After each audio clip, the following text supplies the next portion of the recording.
ఎక్కడైతే పంట చేలుపైన standing crop దెబ్బతిన్నదో standing crop విషయంలో కూడా క్రాప్ కంపెన్సేషన్కు సంబంధించి ఎన్యూమినేషన్ చేసి ఇప్పటి వరకు జిల్లా కలెక్టర్ వ్యవసాయ అధికారులు ఎన్యూమినేట్ చేసి ప్రభుత్వానికి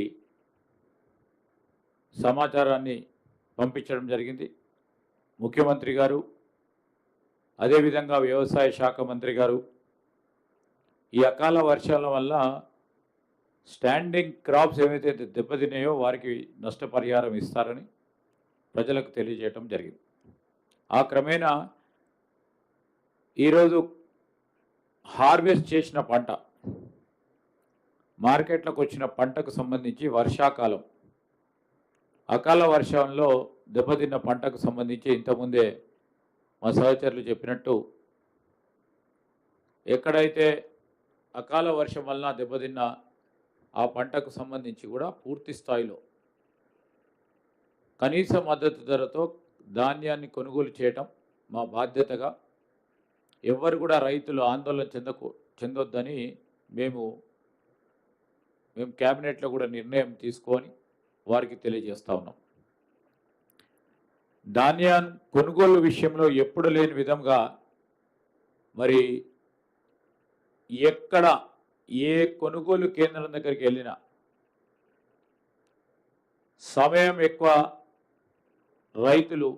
వెయిట్ చేయకుండా కొనుగోలు కార్యక్రమాలు మొట్టమొదటిసారి అందరు రైతులు కూడా సంతోషంగా ఉన్నారు. మిగతా ధాన్యం ఎక్కడైతే లేటుగా సోయింగ్ చేయటం జరిగిందో ఆ ధాన్యం మార్కెట్లకు వచ్చినప్పుడు వారన్నిటిని కూడా మరింత వేగవంతంగా కొనుగోలు చేయాలని వారికి ఏ పరంగా ఇబ్బంది రాకుండా చేయాలని మా ప్రధానం.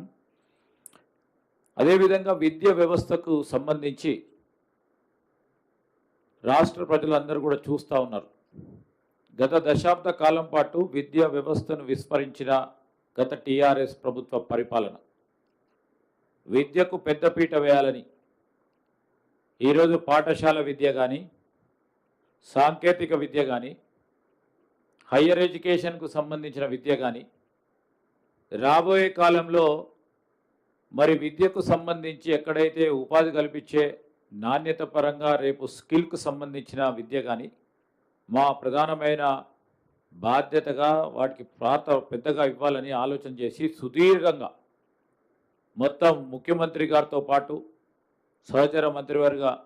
పెద్దలందరూ కూడా సుదీర్ఘంగా చర్చించి మార్పు చూపెట్టాలి. గత దశాబ్ద కాలం పాటు తెలంగాణ విద్యార్థులు ఏ నష్టపోయినారో దాని నష్టాన్ని పూరించే కార్యక్రమంతో పాటు మన విద్యార్థులకి అందరికీ కూడా అన్ని విధాల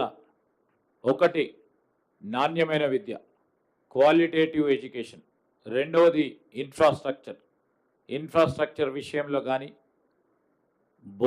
బోధనేతర సంబంధించిన అంశాల విషయంలో విద్యకు పెద్దపీట వేయాలనే దృష్ట్యా సుదీర్ఘమైన చర్చ ప్రతి ఒక్క మంత్రివర్గ సహచరులు వారి సలహా సూచనలతో పాటు రేపు రాబోయే కాలంలో గొప్ప మానవ వనరులను తయారు చేయాలి తెలంగాణ రాష్ట్రంలో అని ఆలోచన చేసి పాఠశాల విద్యకు సంబంధించి రేపు జూన్ 12వ తారీఖు నాడు పాఠశాలలు తిరిగి ప్రారంభం కాబోతున్న సందర్భంలో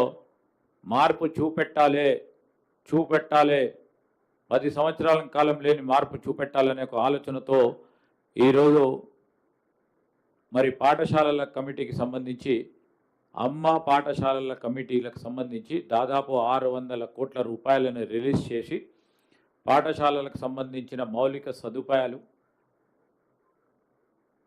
టాయిలెట్స్ ఏర్పాటుతో పాటు అన్ని హంగులాలతో ఆ పాఠశాలలు కనపడాలని ఉండాలని, ప్రైవేట్ పాఠశాలల కంటే ధీటుగా ప్రభుత్వ పాఠశాలలు ఉండాలనే ఒక ఆలోచనతో గొప్ప కార్యక్రమాన్ని మొదలుపెట్టి ఈ అమ్మ పాఠశాలల కమిటీకి సంబంధించి ఆ నిర్వహణ కూడా అక్కడ ఉన్న ఒక తల్లి మహిళల గ్రూపులకు సంబంధించిన వారితోనే ఈ పనులన్నీ చేపట్టాలని ఆలోచన చేసి కార్యాచరణ మొదలు కావటం జరిగింది. ఎన్నికల కంటే ముందే ఈ పాలసీ నిర్ణయం తీసుకోవటం వల్ల దానికి సంబంధించి ఎన్నికలు మొదలైన తర్వాత